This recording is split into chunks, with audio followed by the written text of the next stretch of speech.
All right, hello everyone. This video is for my technical writing class as we are now in week 5 learning about business correspondence. Let me share the screen, we'll get into it. We only have 2 assignments this week and I don't think either of them is too challenging. It's kind of an easier week for us. So I'll just make a short video, go over the 2 assignments, and then if you have questions, please feel free to just email me. So let me share the screen real quick and we'll take a look at the assignments. So like I said, we are in week 5 learning about business correspondence. Our work for the week includes the business letter assignment, which is due tomorrow, Saturday, October 2nd by 11:59 p.m. Mountain Time. We then also have the email assignment due Monday, October 4th by 11:59 p.m. Mountain Time, and then the chapter 5 reading test on Tuesday, October 5th. So let's take a look at the business letter and email assignments. So if we click on course content, Week 5, business correspondence. Make sure you read through everything, especially the reading on professional letters, as it kind of details everything that needs to be in the professional letter, and it provides you with these three business letter formats, which are full block, semi-block, and simplified. Make sure you read through the lesson, but let's take a look at the actual assignments. Starting with the assignment business letter. So in this assignment, you are going to compose a mock business letter related to your research topic and or to the presentation of the information in your formal report. So based on the topic or about the topic that you've been working on this whole time. Review the scenarios below and choose one scenario and then compose your letter based on the information contained in that scenario. So you get to choose one of these 3 scenarios. The first scenario is you want to present your topic at an annual conference for your region or state professional organization. The second one is you are requesting an interview with a senior level administrator. And the third is you want to inform a specific group or organization about your topic and invite them to a presentation. Doesn't matter which one you do. It's up to you. Pick the one that makes the most sense for your project or that you feel inspired by, drawn to, whatever it is, doesn't matter. Now for the actual assignment, notice that it says you may address the letter to an actual individual, company, or group, or you may create a fictitious individual, company, or organization. It's up to you. Feel free to create a made-up company, a made-up recipient for this. That's perfectly fine. Then it says the content of your letter should include the purpose of your correspondence, description of the topic to be addressed, explanation of recipient benefits, indication of what actions need to be taken, when, and how. And then the quality of your letter should address the complete information to establish intention, appropriate language, tone, and etiquette, and recipient benefits, motivation to take action. Format, your letter should be no more or less than 1 page in length. And this is the important part here. It needs to follow appropriate business format and contain all line elements as described in the lesson material. So what I'm really looking at for this assignment is that, first of all, you pick one of these 3 scenarios and that you meet the scenario appropriately. Second, that each of these individual content elements is given some consideration. It's addressed in your short letter. And then third, and most appropriate, or most importantly, I would say, is that your letter is formatted like a professional business letter and written like a professional business letter in terms of content, tone, formatting, etc. If we take a look at the rubric, let me bring up the rubric real quick.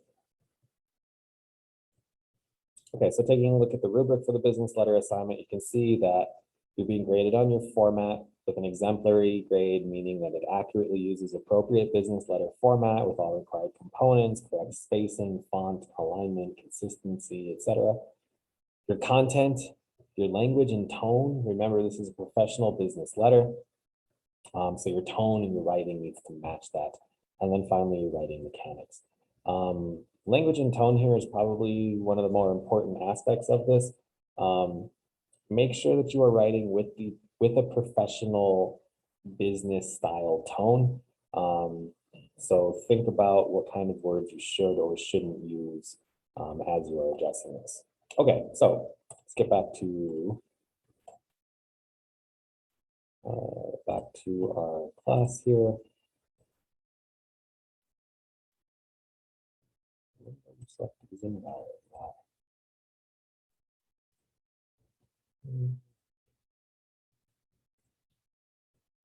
Okay, so that's the Business letter, again, it is due on Saturday. The things that I'm really going to be looking for is that you have a nice, well-written, well-formatted business letter with appropriate professional writing and tone, and that you meet and explain each of these content elements, and that your letter is about 1 page in length.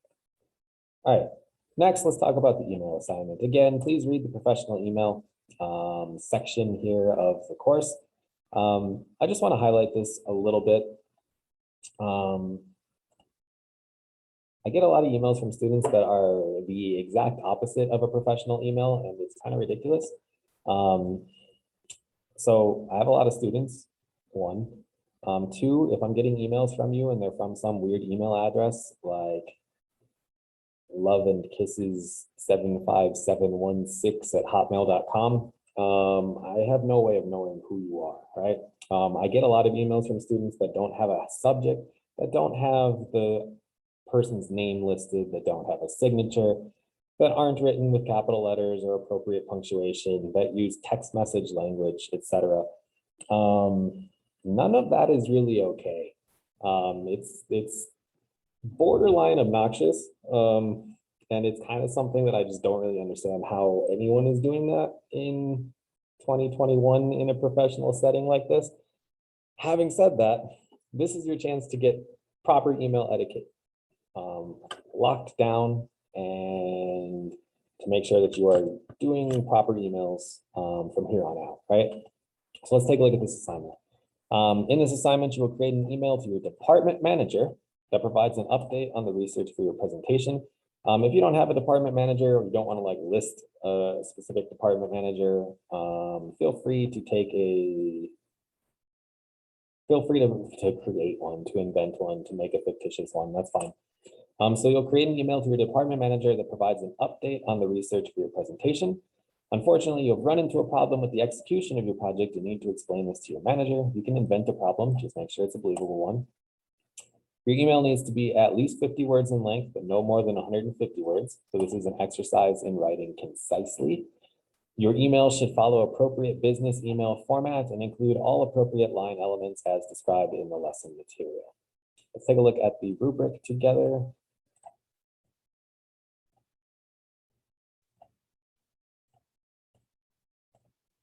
All right, so once again, format is a major one here. It accurately uses business email format, which includes an appropriate subject line, reading and signature block, as well as appropriate spacing, font, etc. Specifically, I'm going to be looking for these things. It needs to have appropriate email formatting, specifically a subject line, specifically a greeting, and specifically a signature block. Note that a signature block is not the same as just your signature or just your name. It's a signature block for a reason. Generally, signature blocks have your name, your phone number, your email address, your position, your title, all of that stuff. If you've received emails from me, they should have a signature block at the bottom of them, which you can kind of mimic if you wish. But these are all necessary and important aspects of a professional email. And again, like I said, I get dozens of emails every day from students that don't have any of these things. And then what should be like an easy 30 seconds, let me help you with your question, becomes 15 minutes of me digging around trying to figure out who in the world is talking to me. So get in the habit of using professional email format. Second, content. Your subject line clearly and specifically indicates message content. This is a big one. Make sure that your subject matches up with what the content of your email is. Then make sure that you have a clear descriptive message that is thoroughly and concisely explains the purpose of the email.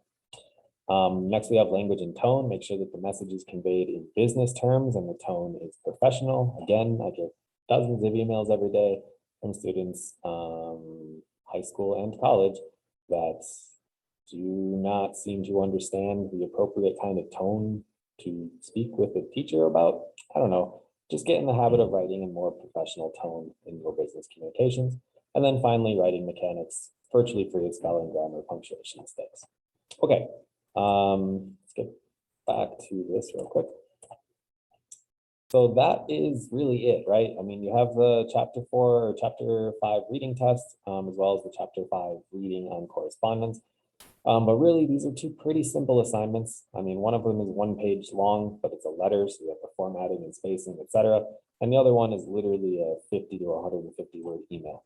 It shouldn't be that challenging. This is kind of an easier week after last week where we had to write the report and everything.